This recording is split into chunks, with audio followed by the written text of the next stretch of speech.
Hello YouTube and fellow gamers, DM Red Dog here, and this is going to be my first video to a segment I'm going to call Red Dog's Tales. And to give you a general synopsis, this particular element is going to kind of focus on situations that I came across as a DM or a player, and to give some ideas, give you a few things to throw into your story. If you want to play with it, feel free. If you got questions or whatnot, please comment or ask. And just to give some general sharing of tales of things that I came across. And the first one that really stuck in my mind when I was kind of brainstorming this aspect, it dealt with a scenario that we were playing a Pathfinder game, and we were using a hybrid of the Kingmaker series, and I was taking a 3.5 module called Red Hand of Doom.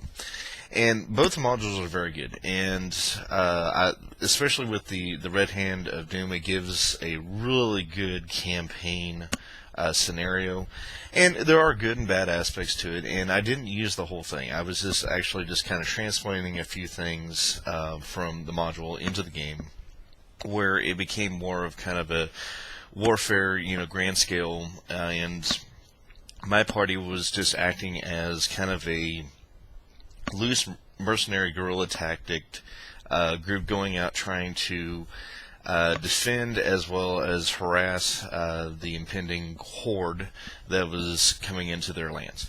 And within the scenario, one of the things I wanted to do was give kind of a spotlight / subplot that really focused on a character or class within the group.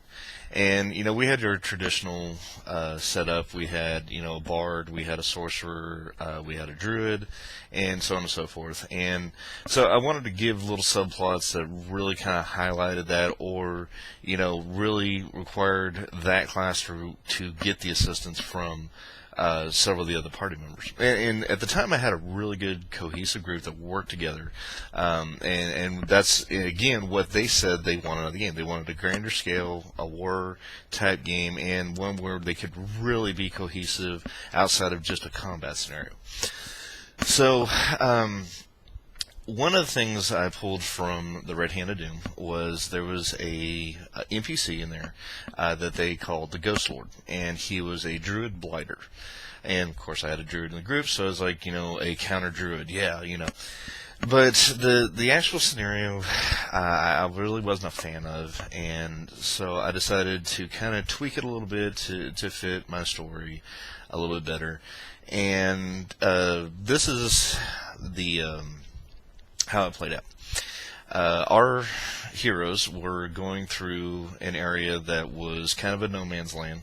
Nobody really laid claim to it. It was still very, open, very nature driven, very natural, and a lot of the huntsmen, druids, rangers and things like that. That was kind of their playground to a degree, but it wasn't under anybody's real rule.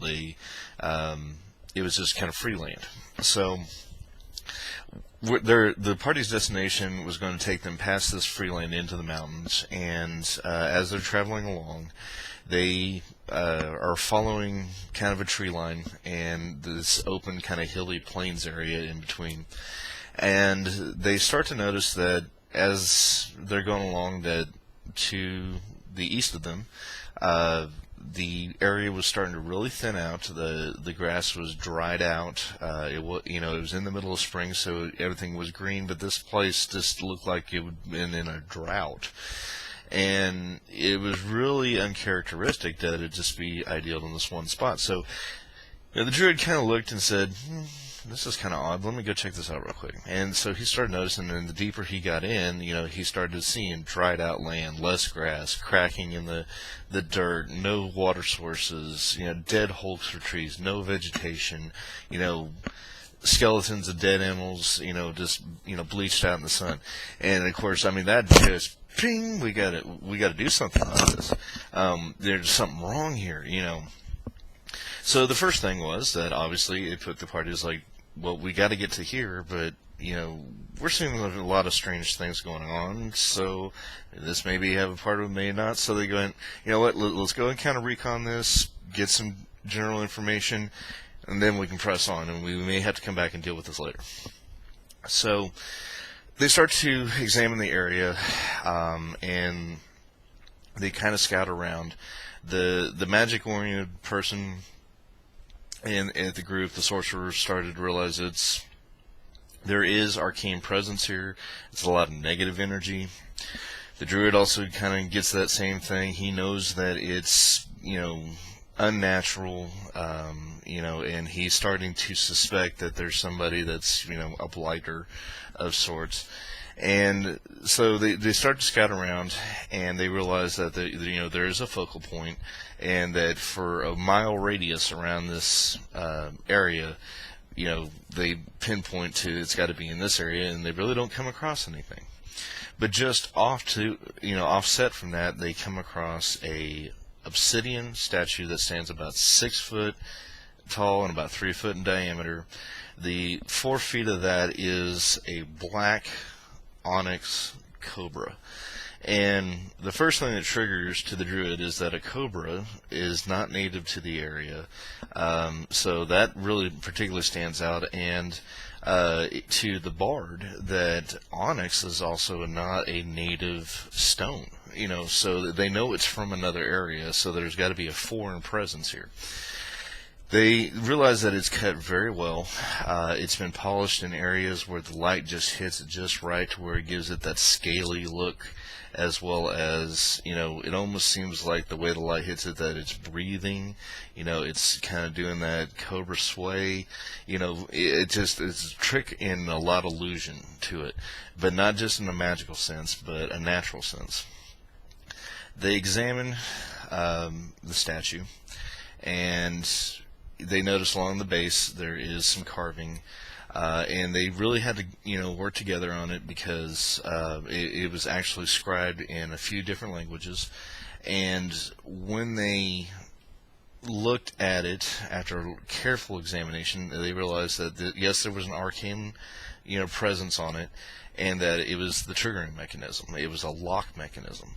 And so after a combination with the druid and the bard, they discovered that they were able to read out the riddle, and it was actually the way you pronounce the words kind of almost mimicked Sylvan, so you almost had to be druidic to kind of be able to actually pronounce the words correctly.